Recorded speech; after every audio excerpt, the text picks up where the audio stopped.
I've come to venues and events live to see some people that I haven't seen in a while in the industry, but also to get introduced to a whole lot of different venues that I haven't been to previously. I like to come to venue and events live because you get to see so many people all under one roof, lots of suppliers, lots of product knowledge, and you tend to be a little bit ahead of the game as to what's coming out. You really get a wide exposure to different venues, food caterers, as well as entertainment. So it's really a one-stop shop for everything you want for any event. I think what keeps bringing me back is just the actual organisation of the show. It's just really fantastically well done, and like I say, it gives you the opportunity to get to meet and greet lots of new people who you wouldn't necessarily have otherwise come across. It's very time consuming for me to contact them all separately, so it's great for me to really maximise my time here. Everyone says that the City of London's dying down for events, but it's most definitely not. It's varied events, and that's what's making it more exciting. Certainly lots more people are looking for immersive events, white spaces, private dining, restaurants. There's lots of innovation in terms of tech.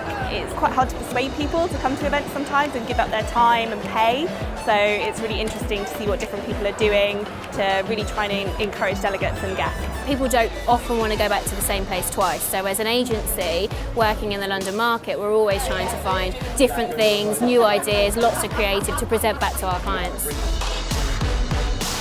I saw Grace Dent's session yesterday. It was amazing. I've got some really good sound bites from that. The Deliciously Ella session was also fantastic, especially for free as well. I personally found it productive, enjoyable, and I look forward to coming back next year. I absolutely recommend the show. It's a really fantastic show, really well put on, and I will absolutely be back next year.